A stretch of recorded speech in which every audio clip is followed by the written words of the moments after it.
Carta de Paulo aos Romanos, no capítulo 15, versículo 4.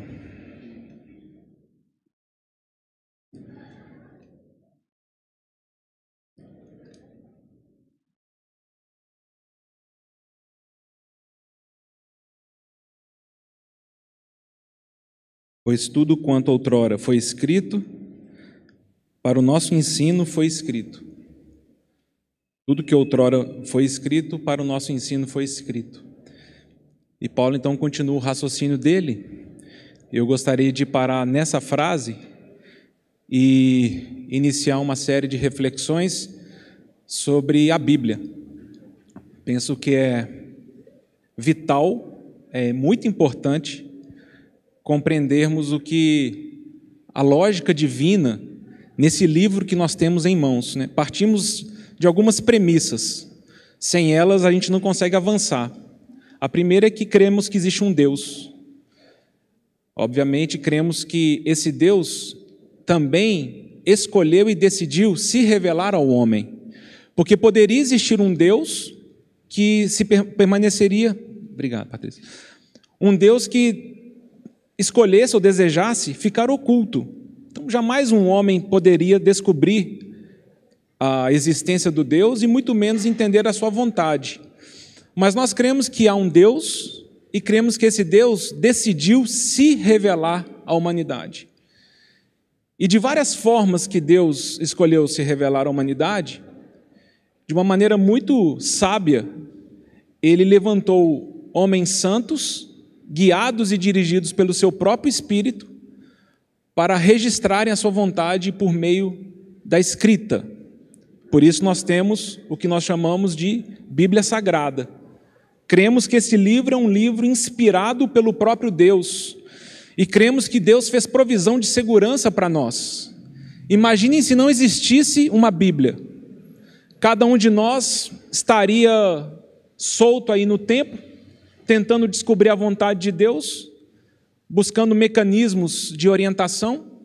Eu encontraria com alguém na rua, a pessoa falou assim, Deus me falou hoje, Ele falou isso, eu falo, puxa, Ele não falou isso para mim não. Pois é, mas Deus falou isso para mim. Inclusive Deus falou isso para você. E eu ficaria perdido, sem referência, nós não saberíamos onde está a vontade de Deus. Então nós cremos que a Bíblia é o locus da revelação divina. Nós cremos que o Senhor Deus, com muito zelo, bondade e fidelidade, Ele usou homens para revelar-nos a sua vontade. Então nós partimos dessa premissa. Então nós agora avançamos. Por quê? Porque eu não preciso falar nenhuma novidade para vocês, é que há muitos caminhos de entendermos a Bíblia, né? Então há muitas coisas. A igreja tem se exercitado em caminhos muito diferentes. E me lembro, né, parece, alguns irmãos sugerem que essa é uma base da hermenêutica bíblica, é a pergunta que o Senhor devolve a uma pergunta que Ele recebe de um intérprete da lei em Lucas 10. Então, quando esse intérprete da lei pergunta ao Senhor Jesus, em Lucas 10, 26, o Senhor responde com duas perguntas. Ele pergunta para esse intérprete, o que está escrito e como interpretas isso? Toda a nossa administração de fé, a forma como lidamos com o Senhor Deus, a forma como entendemos a vontade dEle, se baseia desses dois pilares. O que está escrito e como nós interpretamos isso. Então, obviamente, sem sabermos o que está escrito, nós ficamos muito à mercê do que qualquer outra pessoa possa falar para nós. Como é um exercício que eu estou fazendo agora com vocês, né? Eu vou falar um monte de coisa aqui. Se você não for bereano, se você não for nas Escrituras conferir, se você comprar isso e engolir seco, se você falar, eu não tenho a mínima ideia do que você está falando, porque eu não conheço a Bíblia, eu não sei o que você está falando. É como se alguém sentasse comigo agora e começasse a me falar de física nuclear. Eu não tenho a mínima ideia. Qualquer coisa que ele falar, eu vou acreditar, porque eu não sei. Por isso que as Escrituras nos orientam a sermos cheios da palavra de Deus, de conhecermos a palavra de Deus. Não será perda de tempo estudarmos a palavra de Deus. Não será perda de tempo lermos de ponta a ponta a palavra de Deus, conhecermos as histórias, entendermos os tempos, entendemos os movimentos da palavra de Deus. Habite ricamente em vossos corações a palavra. Então, o que está escrito? Nós sabemos o que está escrito? E aí vem uma segunda pergunta muito importante: como você interpreta isso? E nós percebemos que vivemos dias de que, se nós não temos instrumentos adequados para interpretar as Escrituras, nós nos perdemos nela. Porque, como C.S. Lewis sugere, a própria Bíblia é a mãe de todas as heresias. O que significa isso? As heresias boas, as mentiras do inferno caprichadas, usam a Bíblia para enganar o povo de Deus. Então, se nós não conhecemos as Escrituras, e se o nosso coração não se inclinar ao Senhor Deus, nós vamos provavelmente nos perder. Não é assim que Satanás faz com o nosso Senhor Jesus no deserto, na provação? O próprio Satanás usa as Escrituras para tentar o nosso Senhor. Está escrito. E o Senhor Jesus fala, mas também está escrito. É como se o Senhor falasse para Satanás, você está usando a Bíblia para mim, mas eu sei as coisas que estão escritas, e não é dessa forma que eu interpreto as coisas. Não é assim, não. Você está tentando maquiar, você está tentando me afastar da vontade soberana de Deus. Então, eu não sei como essa informação chega até o seu coração, mas deveria produzir em nós um arrepio profundo. E se eu estou sendo enganado? E se eu não estou entendendo a palavra de Deus? E se eu não estou interpretando as Escrituras da forma correta? Então, me parece que é bem comum, às vezes, nós pegamos essa frase, tudo que foi escrito para o nosso ensino foi escrito nu. Aí vira de tudo que a gente imagina, né? Aí a sensação, algum irmão já deu essa sugestão, é que nós achamos que a Bíblia é como se fosse um saco de biscoito, onde nós abrimos esse saco, pegamos um biscoito, são todos iguais, todos do mesmo formato, todos têm o mesmo sabor, então não importa, você abriu, está na Bíblia, e tudo que foi escrito é de Deus, e é verdade. E toda a Escritura foi inspirada por Deus, é verdade. Mas nós precisamos entender o que o Senhor estava dizendo, porque existe um avançar da revelação divina nas Escrituras. Então a Bíblia, ela não é um saco de biscoito que aonde você abre, põe o dedo, acha que ali, que todos os versículos, todos os textos, eles estão alinhados, absolutamente iguais, em uma situação de tempo, espaço, soberania e vontade divina. Então, tem coisas óbvias para nós, né? Quando nós lemos Adão e Eva, não tem ninguém que acha que nós estamos vivendo naquela época.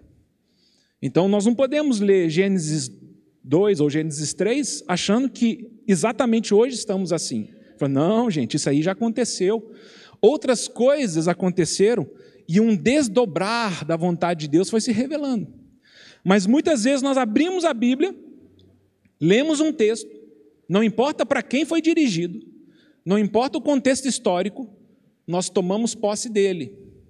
O que pode acontecer conosco, que muitas vezes acontece quando nós somos cristãos orientados por caixinhas de promessas, é que nós começamos a desenvolver uma esperança nas coisas erradas.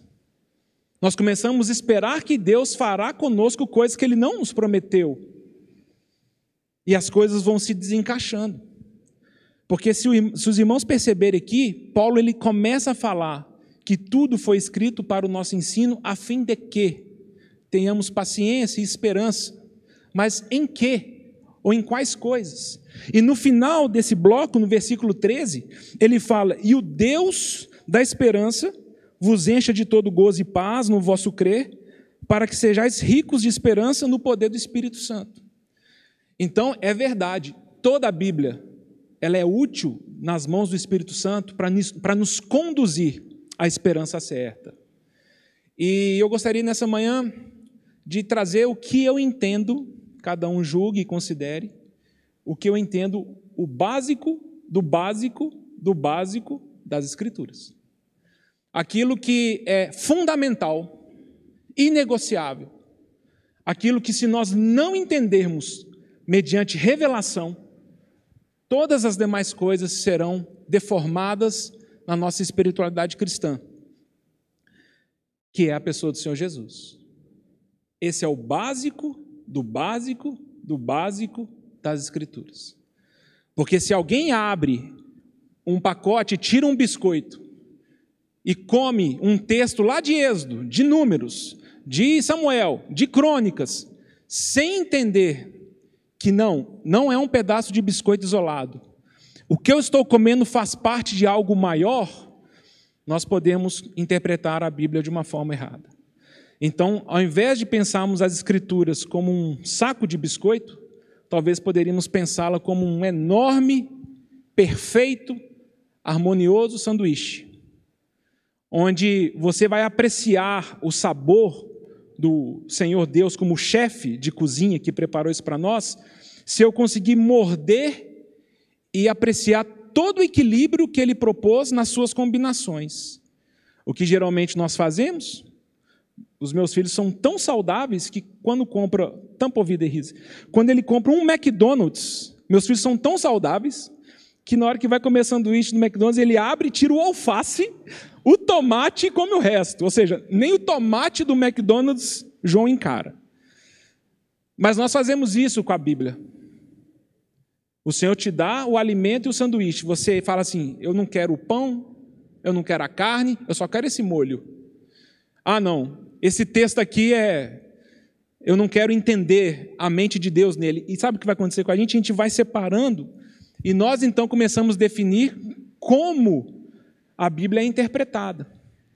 E o Senhor Deus, Ele deixa e para de ser o perfeito mestre que nos orienta e eu defino quais orientações e o que eu quero aceitar, de maneira que eu passo a ser o Senhor da palavra. Essa é uma ameaça que paira sobre toda a igreja nesses dias e pairava sobre Israel quando o nosso Senhor Jesus veio à terra. Por isso que o Senhor Jesus fala, né? O irmão Elísio colocou nessa manhã lá no grupo, né, esse texto de João 5, eu gostaria de ler com os irmãos. João 5, versículo 39.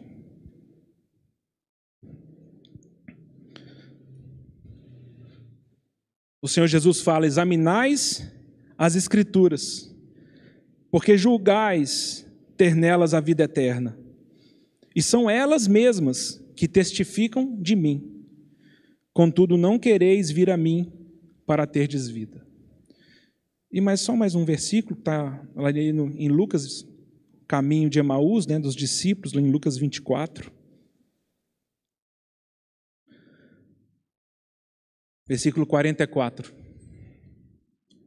A seguir, Jesus lhes disse, são estas as palavras que eu vos falei, estando ainda convosco, que importava que se cumprisse tudo o que de mim está escrito, na lei de Moisés, nos profetas e nos salmos. Então, lhes abriu o entendimento para compreenderem as Escrituras. Amado Senhor, nós precisamos disso, Senhor. Estamos aqui juntos como teu povo, rogando por misericórdia para que o Senhor abra o nosso entendimento e nos revele a tua palavra, Senhor. Nos revele a tua vontade, Senhor. Nos revele a tua soberania. Livra-nos, Senhor, de todo engano. Livra-nos de uma mente obscurecida. Precisamos de luz. Precisamos de compreensão. Precisamos da atuação poderosa do teu Espírito Santo em nós para dissipar toda a treva que insiste a rodear o nosso coração. Tem misericórdia de nós, Senhor. Tua palavra é viva e eficaz. E nós esperamos em Ti que o Senhor possa operar no nosso coração de uma maneira viva e eficaz nessa manhã. É o que te pedimos, em nome do Senhor Jesus. Irmãos, a primeira coisa, e hoje eu fico só nisso, sim, tudo que foi escrito para o nosso ensino foi escrito. Mas qual que é a lição da palavra de Deus, da Bíblia? É nos indicar uma pessoa. É indicar-nos uma pessoa. As Escrituras, a revelação de Deus, ela se orienta para que Jesus Cristo, que há 2000 anos atrás foi manifestado nessa terra, ele seja a resposta de Deus para a humanidade. É simples assim. Eu poderia desligar o microfone, sentar na minha cadeira agora e falar para você: o que você precisa é de Jesus Cristo. É isso que a Bíblia fala. O que a nossa mente começa a fazer confusão é que, às vezes, o Senhor Jesus, nós quase que colocamos ele numa prateleira parecida com de Paulo, ou de Davi, ou dos Abraão, ou Moisés, mas nós deveríamos compreender que a Bíblia e as Escrituras só começam a fazer sentido para nós, como o que aconteceu com os discípulos no caminho de Emaús, quando nós começamos a ver a Bíblia a partir de Cristo. Até mesmo as coisas que aconteceram antes da vinda dele, tudo aponta para o Senhor Jesus. Scroggie, de uma forma muito resumida, no livro Desenvolvendo o Drama da Nossa Redenção, ele resume a Bíblia assim: o Velho Testamento vai dizer do Messias predito, os Evangelhos, o Messias revelado, em Atos, o Messias proclamado, nas Epístolas, o Messias vivido, em Apocalipse, o Messias reinando soberanamente.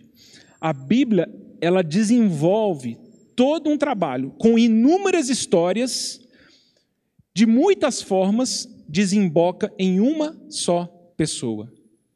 Esse é o testemunho que as Escrituras dão.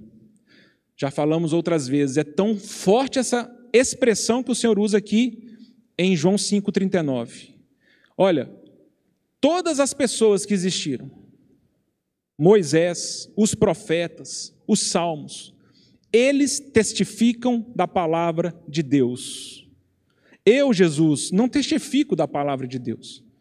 É a palavra de Deus que testifica de mim. Examine as Escrituras, elas testificam de mim, porque eu estou acima das Escrituras, eu estou acima da Bíblia, e nenhum outro homem poderia falar ou fazer tal afirmação. O que acontece quando lemos as Escrituras, não da perspectiva de Cristo? Ela começa a ser reduzida no nosso entendimento. Nós não conseguimos entender as figuras práticas que as Escrituras usam para nos apontar para o Messias. Os irmãos lembram quando Pedro está dando aquele discurso na casa de Cornélio? Ele fala, porque é dele que todos os profetas dão testemunho. Tudo o que aconteceu antes de Cristo era um preparo do Deus Pai, para que, como Gálatas 4,4 diz, para que na plenitude dos tempos, Deus enviasse o seu Filho como um ser humano. Esse era um mistério que Israel não conseguiu entender nem aceitar. Jeová tinha um filho, Deus como ele, eterno como ele. Israel não pôde aceitar isso. Israel não conseguiu entender que tudo o que aconteceu antes era uma preparação para a revelação mais importante que a humanidade precisava ter. Deus amou o mundo e enviou o seu único filho como resposta e salvação à humanidade. E todas as pessoas do Velho Testamento, elas são figuras de Cristo. Então, tem um irmão chamado Dan Stevers, ele tem esse texto, e ele fala assim, a Bíblia não é uma série de histórias desconectadas, ela é uma única narrativa na qual cada história, cada personagem, aponta para além de si, para alguém maior. A história de Adão e Eva não trata apenas do primeiro homem e mulher, há um Adão melhor e verdadeiro, que passou no teste do jardim e cuja obediência é atribuída a nós. Há um Abel melhor e verdadeiro, assassinado sem ter culpa, cujo sangue clama não pela nossa condenação, mas por nossa absolvição. Há um Abraão melhor e verdadeiro, que atendeu o chamado de Deus para deixar seu lar e todo o conforto, partindo ao vazio e ali criando um novo povo de Deus. Há um Isaque, melhor e verdadeiro, filho da graça e da promessa, que não foi apenas oferecido por seu pai sobre o monte, mas ele foi de fato sacrificado por todos nós. Há um Jacó melhor e verdadeiro, que lutou e recebeu o golpe do castigo que cabia a nós, a fim de, como Jacó, só recebêssemos a ferida da graça que nos desperta e nos disciplina. Há um José melhor e verdadeiro, que estando à direita do rei, perdoa aqueles que o traíram e o venderam, usando o seu novo poder para salvá-los. Há um Moisés melhor e verdadeiro, que se põe num abismo entre o povo e o Senhor, mediando uma nova aliança. Há uma rocha de Meribá, melhor e verdadeira, ferida pela vara da justiça de Deus, que agora nos dá água no deserto. Há um Jó melhor e verdadeiro, alguém que conhece o sofrimento injusto e que intercede e salva seus tolos amigos. Há um Davi melhor e verdadeiro, cuja vitória se torna a vitória do seu povo, ainda que eles mesmos não tenham levantado uma pedra sequer para conseguir isso. Há alguém melhor e verdadeiro que, como Ester, não arriscou apenas perder o palácio terreno, mas de fato abriu mão do trono celestial, e não apenas arriscou sua vida, como a deu por completo para salvar seu povo. Há um Jonas melhor e verdadeiro que foi lançado na tempestade, a fim de que dela nós fôssemos resgatados. Há um Cordeiro da Páscoa melhor e verdadeiro, inocente, perfeito, que se deixou ser morto para que o anjo da morte não atentasse contra nós. Ele é o verdadeiro templo, ele é o verdadeiro profeta, ele é o verdadeiro sacerdote, ele é o verdadeiro rei, ele é o verdadeiro sacrifício, a verdadeira luz e o verdadeiro pão. A Bíblia não é uma série de histórias desconectadas, ela é uma única narrativa que aponta para uma única pessoa, Jesus. E eu acho que o inimigo ele faz um trabalho extraordinário de fazer com que nós percamos o mais importante de vista. E o Senhor Jesus, ele deixa de ser a coisa que nós mais desejamos. Ele deixa de ser a coisa que mais precisamos. E se cumpre em nós a profecia que aconteceu com os judeus na época de Cristo. Porque o Senhor está falando, examine as Escrituras. Eu sou o que você precisa. Eu sou o que Deus tem de melhor para te dar. Mas vocês não querem vir a mim para terem vida. E aí, irmãos, essa desestruturação nos faz estudarmos a Bíblia, conhecermos a Bíblia, nos ajuntarmos para estudar escatologia, estudarmos para... E nada disso está errado em si. Se nós não entendermos que a Bíblia trabalha para nos levar para Cristo. Qualquer coisa que não nos leve para Cristo será perda de tempo. E eu ouso dizer que Satanás, muitas vezes, ele até quer que a gente corra atrás de estudos e atividades religiosas, para que a gente ache que a gente não está tão ruim assim. Porque como eu já tenho exercitado essa palavra para os irmãos, palavra difícil de engolir, os irmãos precisam pensar nela, é que se uma vez que o Senhor Jesus fala, eu preferiria que você fosse frio, mas porque você é morno, eu estou a ponto de vomitar-te, me parece que Satanás, lendo a Bíblia, fala, então a questão aqui é ser morno. É ser morno. É estudarmos a Bíblia sem buscarmos a pessoa, o protagonista, aquilo que vai fazer sentido na nossa experiência de fé.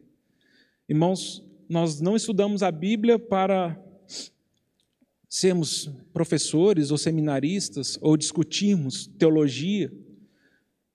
A Bíblia ela foi escrita para nos levar para conhecer uma pessoa. A Bíblia, de uma forma muito prática e poderosa, através do poder do Espírito Santo, deseja nos levar a Cristo. Esse é o ciclo perfeito, né, da Trindade, que foi nos revelada também no Novo Testamento. Porque quando você vê, por exemplo, uma aliança, ou um anel, um círculo perfeito, onde está o começo e o fim desse anel? Não existe, certo? Não tem aqui um começo ou um fim. Ele é um círculo perfeito. O que nós vemos nas Escrituras, revelado para nós, é que o Senhor Jesus é a imagem do Deus invisível. O Senhor Jesus é a exata expressão de Deus Pai. Aprove a Deus Pai que nele residisse toda a plenitude. Tudo o que foi criado dele, por meio dele e para ele. João começa seu evangelho dizendo que sem ele, nada do que foi feito se fez.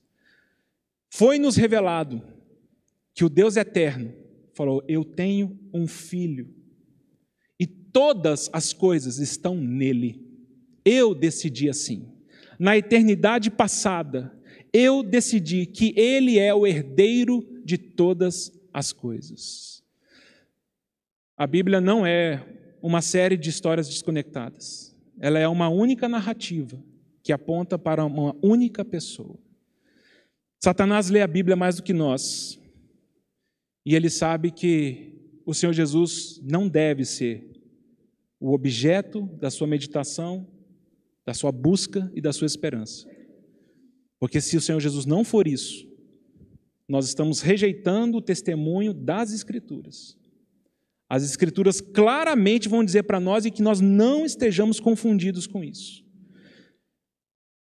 Também é assim que eu leio, e eu acho também tão forte aquela conversa do Senhor Jesus com a mulher samaritana, lá em João 4, versículo 10. O Senhor, conversando com aquela mulher, ele fala: você sabe, você conhece o dom de Deus? Você sabe qual que é o presente de Deus para você? Você sabe com quem você está falando? Com certeza não, porque se você soubesse e conhecesse o presente que Deus quer te dar, e se você soubesse quem eu sou, você pediria para mim uma solução de vida que não há pessoa, não há entidade, não há poder, não há circunstância que possa fazer essa promessa. Apenas o Senhor Jesus pode fazer essa promessa. Se você beber da água que eu tenho para te oferecer, você jamais terá sede de novo. Você sabe por quê? Porque eu sou a resposta de Deus para a sua história. Eu sou o presente de Deus para você. Jesus Cristo é o dom de Deus. E quando o Senhor vem a essa terra e faz a obra, ele ali no capítulo 14, 15 e 16 de João, ele já começa a falar: eu vou rogar ao Pai, e ele vos enviará em meu nome um outro Consolador. E ele vos guiará em todas as coisas. E ele me glorificará, porque não falará nada de si mesmo. Os irmãos percebem esse círculo perfeito? O Pai dá o Filho dá o Espírito Santo quer nos conduzir a Cristo, e quando chegamos a Cristo, para a glória de Deus Pai, nós declaramos que Ele é Senhor. Não há competição na Trindade. Eu estranho, às vezes, algumas observações assim.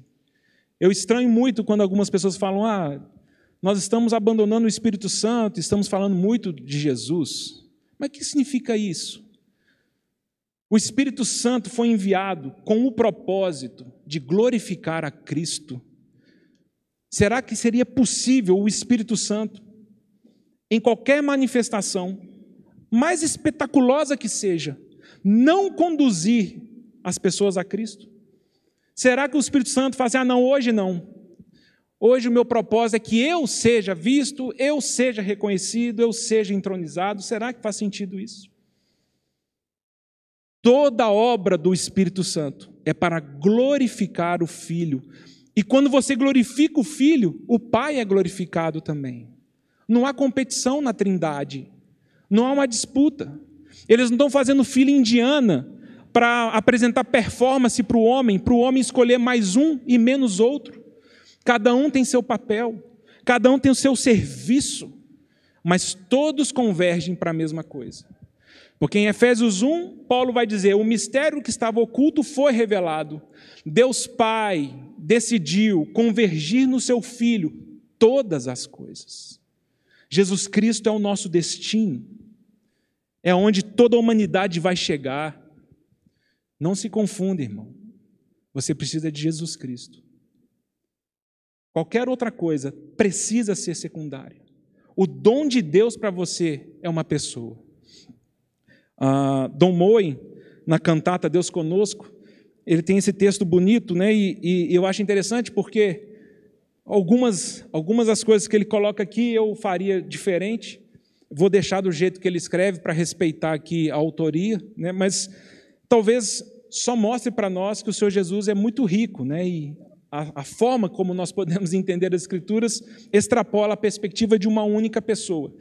Mas acho interessante quando ele fala: em Cristo, Deus revelou sua fidelidade a nós desde o princípio dos tempos. Em Gênesis, Jesus é o cordeiro no altar de Abraão. Em Êxodo, ele é o cordeiro da Páscoa. Em Levítico, ele é o sumo sacerdote. Em Números, ele é a nuvem durante o dia e a coluna de fogo durante a noite. Em Deuteronômio, ele é a cidade do nosso refúgio. Em Josué, ele é o cordão vermelho na janela de Raabe. Em Juízes, ele é o perfeito juiz. Em Ruth, ele é o nosso parente redentor. Nos livros de Samuel, ele é o nosso profeta confiável. Em Reis e Crônicas, ele é o nosso soberano. Em Esdras, ele é o escriba fiel. Em Neemias, ele é o reconstrutor de tudo que está destruído. Em Ester, ele é aquele que se assenta fielmente no portão. Em Jó, ele é o redentor que vive para sempre. Em Salmos, ele é o meu pastor e mais nada eu preciso. Em Provérbios e em Eclesiastes, ele é a nossa sabedoria. Em Cantares, ele é o belo noivo. Em Isaías, ele é o servo sofredor. Em Jeremias e Lamentações, ele é o profeta que chora diante de Deus. Em Ezequiel, ele é o maravilhoso ser de 4 faces. Em Daniel, ele é o 4º homem na fornalha. Em Oséias, ele é o amor fiel. Em Joel, ele é quem nos batiza com o Espírito Santo. Em Amós, ele leva os nossos fardos. Em Obadias, ele é o nosso Salvador. Em Jonas, ele é o grande missionário que leva ao mundo a palavra de arrependimento da parte de Deus. Em Miqueias, ele é o mensageiro dos pés formosos. Em Naum, ele é o Deus vingador. Em Abacuque, ele é a sentinela que ora sempre pelo avivamento. Em Sofonias, ele é o Senhor poderoso para salvar.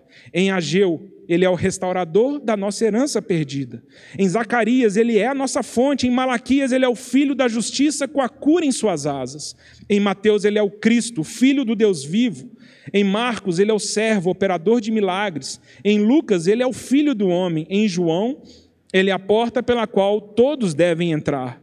Em Atos dos Apóstolos, ele é a luz brilhante que aparece a Saulo no caminho de Damasco. Em Romanos, ele é o nosso justificador. Em 1 Coríntios, é a nossa ressurreição. Em 2 Coríntios, ele leva os nossos pecados. Em Gálatas, ele nos liberta e redime da lei. Em Efésios, ele é a nossa riqueza insondável. Em Filipenses, ele supre todas as nossas necessidades. Em Colossenses, ele é a plenitude do Deus encarnado. Em 1 e 2 Tessalonicenses, ele é o rei que virá. Em 1 e 2 Timóteo, ele é o único mediador entre Deus e o homem. Em Tito, ele é a nossa bendita esperança. Em Filemão, ele é o amigo mais chegado que um irmão. Em Hebreus, ele é o sangue do pacto eterno. Em Tiago, ele é o Senhor que cura o enfermo. Em 1 e 2 Pedro, ele é o supremo pastor das nossas almas. Nas cartas de João, ele tem a ternura do amor. Em Judas, ele vem com milhares e milhares dos seus santos. E em Apocalipse, a igreja é conclamada a levantar seus olhos aos céus, pois é chegada a nossa redenção. Jesus Cristo é o Rei dos reis, Jesus Cristo é o Senhor dos senhores. A Bíblia não é um conjunto de histórias desconectadas, irmãos. A Bíblia é uma única narrativa que aponta para uma única pessoa. E vida cristã não é uma filosofia de vida. Vida cristã não é um estilo de vida. Vida cristã não é uma religião em que eu tenho que seguir um monte de mandamento, um monte de regra, para ter alguns direitos. Vida cristã é termos nossos olhos abertos para ver uma pessoa, e nos relacionarmos com ela, por meio do Espírito Santo. O que acontece conosco, e porque Apocalipse talvez não fale conosco da forma que deveria falar, porque pessoas estranhas para mim, pessoas que eu não conheço, eu tendo a uma indiferença para com elas, não é verdade? Pessoas que eu não tenho afinidade, pessoas que não fazem parte do meu cotidiano, pessoas, elas podem viajar, ficar um ano fora, meio ano fora, voltar. E talvez essa possa ser uma constatação triste de um trabalho sutil que o inimigo tem feito para fechar as Escrituras para nós. A Bíblia fica uma coisa escura, escusa. A gente não consegue enxergar direito. Aí nós vamos fragmentando a Bíblia e vamos lendo, e aí uma pessoa chega, pega um recorte de um texto do Velho Testamento, joga para você e você não sabe no que você crê, e você vê sua experiência do cotidiano, as coisas não se encaixam. Examinai as Escrituras. Estude a Bíblia. Qual que é o testemunho que Deus dá na Bíblia? Por isso que me parece tão impressionante 1 João capítulo 5, versículo 10. Aquele que não dá crédito ao testemunho de Deus o faz mentiroso. Aquele que não dá crédito para o testemunho de Deus acerca de seu filho chama Deus de mentiroso. E o testemunho é esse, que Deus nos deu a vida eterna. E essa vida está no seu Filho. Havendo Deus outrora falado de muitas maneiras e de muitas formas aos pais pelos profetas, hoje Ele nos fala por meio do seu Filho. Hebreus capítulo 1, versículo 1. Qual que é o testemunho de Deus para você? Hoje, nunca lembro o dia, 28 de novembro. Você quer o meu presente para você? O meu dom? Você quer o que eu tenho de melhor? O testemunho meu é esse. A vida está em Jesus Cristo.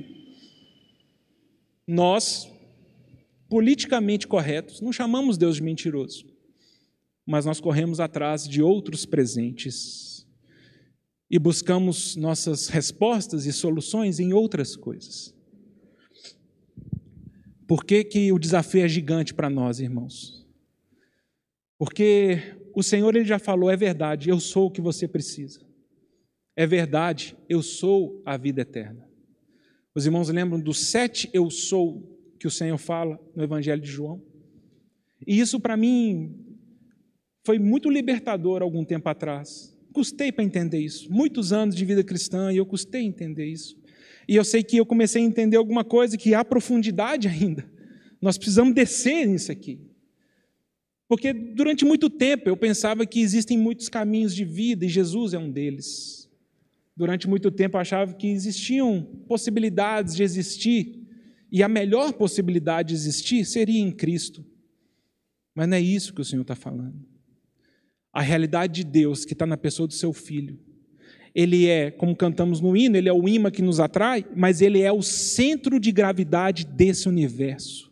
Jesus Cristo faz subsistir todas as coisas pela palavra do seu poder. Anjos, demônios, criaturas, todas as coisas, elas se curvam diante do Filho. Cantamos nessa manhã Apocalipse 5, revelação tremenda. Um novo cântico, desde que o Senhor ressuscitou dentre os mortos, é cantado nesse universo, ao que está sentado no trono e ao Cordeiro. O Filho será glorificado por toda a eternidade. E o Filho, no Evangelho de João, fala, eu sou o pão da vida. E você fala e eu falo, eu preciso me alimentar de outras coisas. O Senhor fala, eu sou a luz do mundo. Não, eu preciso que outros me guiem. Eu preciso de outras situações para iluminarem o meu caminho. Eu sou a porta das ovelhas. Quem entra por mim, entrará, sairá e achará pastagem, provisão, sustento. Não, Senhor. Estou buscando portas em outros lugares. Preciso buscar pastagens em apriscos bem distantes do seu. Eu sou o caminho, a verdade e a vida. Eu sou o caminho. Não há outro caminho. Eu sou a realidade. Aletheia, essa palavra no grego, eu sou a verdade. Qualquer coisa fora de mim é mentira. Qualquer coisa fora de mim é desperdício. Por quê? Porque eu sou tudo que existe. O passarinho que voa, a formiga que anda, o bichinho que late, nossa vida, tudo deveria testemunhar da glória do Filho para louvor de Deus Pai. Eu sou o caminho, eu sou a verdade, eu sou a vida. Eu sou o bom pastor, eu sou a ressurreição. Não tema a morte, não tema a doença, não tema o dia da manhã, eu sou a sua ressurreição. E finalmente eu sou a videira verdadeira. Não busque gozo vinho, satisfação em qualquer outra coisa, você vai quebrar sua cara. Irmãos, o que eu estou dizendo é novidade para nós? Alguém aqui nunca ouviu falar que Jesus Cristo é a resposta de Deus? Alguém tem coragem de levantar a mão e falar assim: ô Pablo, com todo respeito, é mentira. Meus filhos são mais importantes que Jesus Cristo. Alguém tem coragem de falar isso?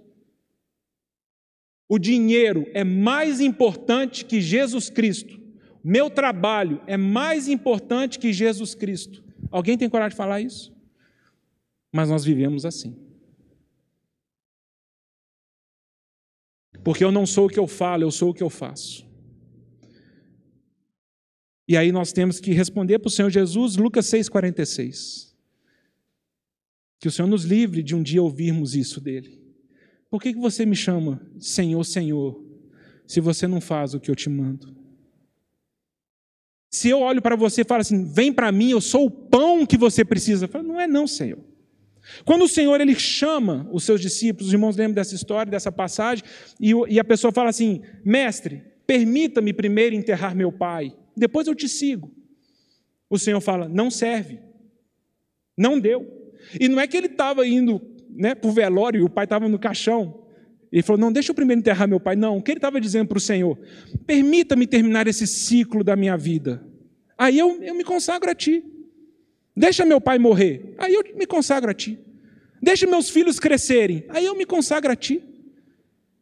Deixa eu me aposentar. Aí eu me consagro a ti. Aí o Senhor fala, então não dá. Não dá para ser discípulo.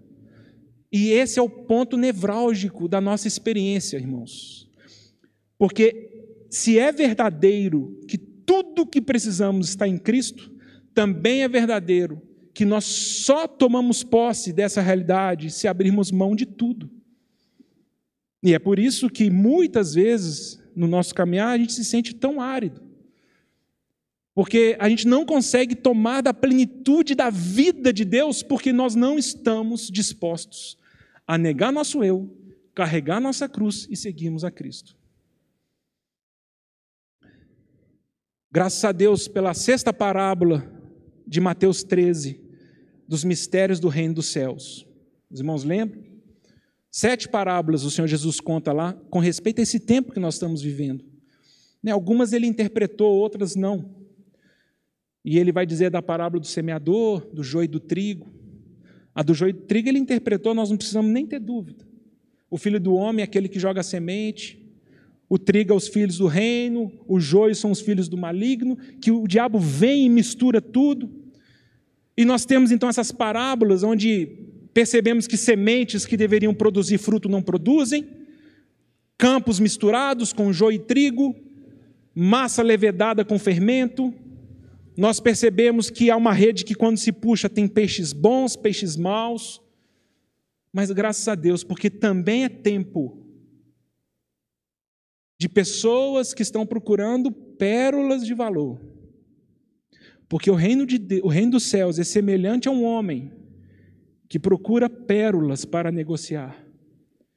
E tendo encontrado uma de grande valor, vende tudo o que tem e a compra. Sabe por que às vezes nossa vida é tão miserável? Porque quem já viu o Senhor Jesus sabe disso. E o Espírito Santo dentro de nós dá esse testemunho. Jesus Cristo é a pérola de grande valor na sua história. A gente fala, eu sei, Senhor. Por que você não toma posse dele? Por que você, entre aspas, não o compra? Qual que é o custo, Senhor? Tudo. Vende tudo que você tem e toma posse dele. Ô Senhor, eu não vou fazer isso. Aí nós ficamos exatamente nesse meio do caminho. Eu sei que a minha experiência não é a experiência que eu deveria ter. Os meus olhos foram abertos para uma realidade e uma pérola que eu não a possuo, mas eu também não tenho a coragem de abrir mão de tudo para adquiri-la. E nós ficamos nesse limbo de existência. Porque o incrédulo nunca viu a grande pérola. O incrédulo nunca viu Jesus Cristo. E que vida morna e que desgraça, deixa eu falar assim, é quando a gente chama Deus de mentiroso e fala, eu não vou dar tudo que eu tenho por causa de Cristo. Aí é o povo no deserto. Olha, eu sou capaz de dizer que o Egito era melhor que o deserto, porque no Egito eu comia carne, no Egito tinha as festas, tinha cebola. Agora, deserto? Aí o Senhor fala, pois é, mas eu não te chamei para o deserto, eu te chamei para a terra prometida, eu te chamei para uma vida que mana leite e mel, eu estou te mandando para uma vida de plenitude, protegido numa paz, protegido numa segurança, que não existe nada nessa terra igual. A gente fala, não, eu prefiro morrer no deserto então, porque eu não tenho fé suficiente para ir. Jesus Cristo é a grande pérola, que você e eu só tomamos posse dele se nós abrirmos mão de tudo. E esse é o desafio que temos, irmãos, e ora ao Senhor para que Ele não nos deixe confundidos.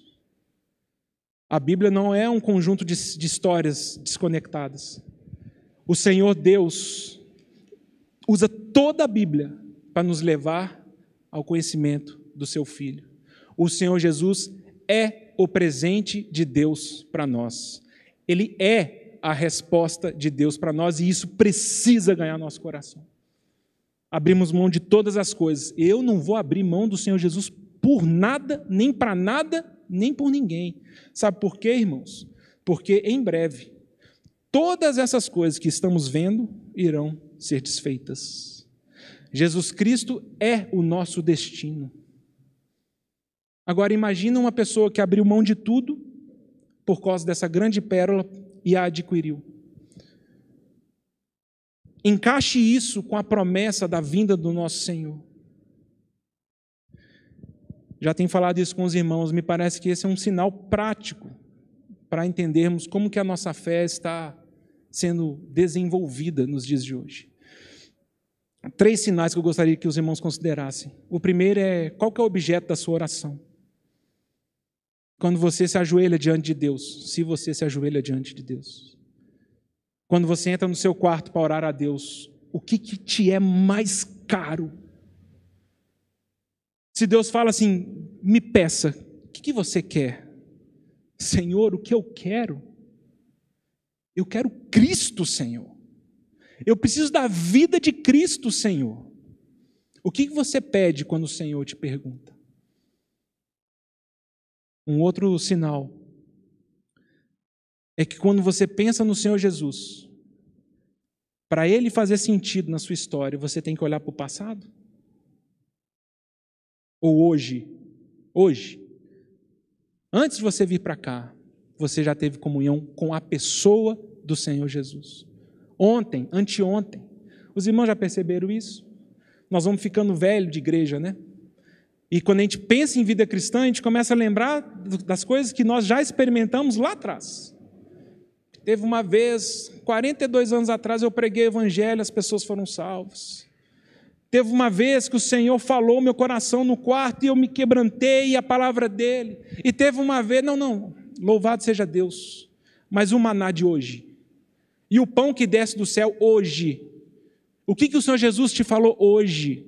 O que o Senhor Jesus tem te falado acerca do seu corpo, acerca da sua saúde, acerca das suas emoções hoje?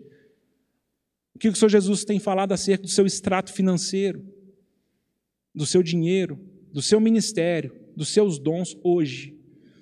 Um segundo sinal seria esse. Temos muito conhecimento de Jesus, mas pouca afinidade com Ele no presente. E a terceira coisa é essa consequência. A vinda dele é uma informação teórica, não é um desejo do coração. Porque o Senhor Jesus não é mais uma pessoa que eu me relaciono. O Senhor Jesus é uma religião. O Senhor Jesus é uma filosofia. É um costume, é uma tradição.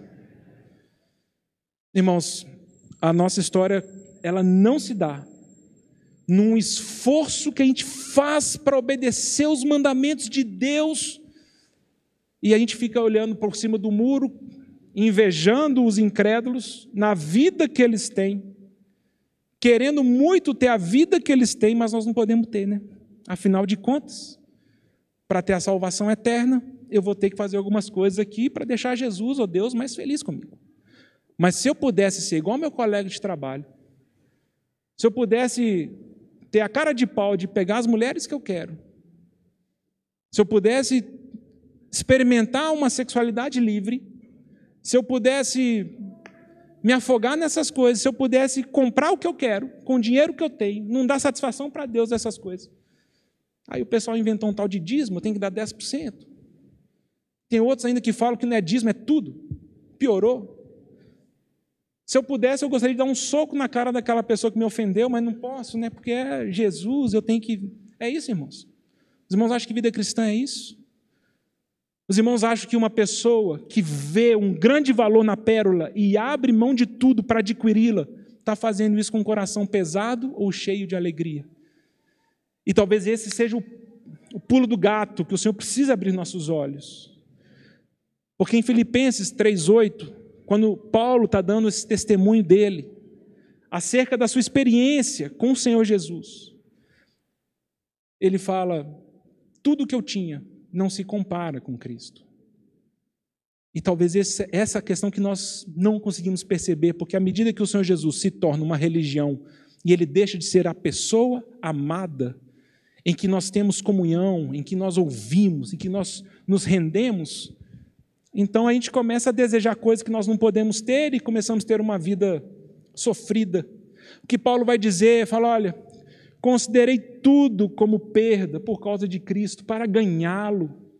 Eu entendi que para ganhar a Cristo eu tenho que abrir mão de tudo, porque Ele é tudo. E eu considero tudo como refúgio por amor de Cristo. O Senhor Jesus, Ele não está interessado em sacrifícios, irmãos. Ele está interessado num coração que o ama. E aí você vai conversar com um colega seu de trabalho lá, esse final de semana, enchi a cara, bebi, vi o jogo do Atlético, o Galo é campeão, peguei a secretária. No seu coração você fala, você não conhece a pérola de grande valor. Você quer isso aqui? Eu não, eu quero é Cristo. E você quer ter esse padrão de vida? Você está doido? Eu quero é Cristo. Não, mas e seus sonhos? Não, o meu sonho é Cristo. Tudo nessa terra é lixo para mim. Os irmãos percebem que vida cristã é isso? Não é não fazer uma coisa porque não pode, é não fazer uma coisa porque eu não quero. Porque quando eu faço essas coisas me afastam da grande pérola. Meu coração mói. Eu desonro Ele, eu entristeço Ele, eu não quero fazer isso.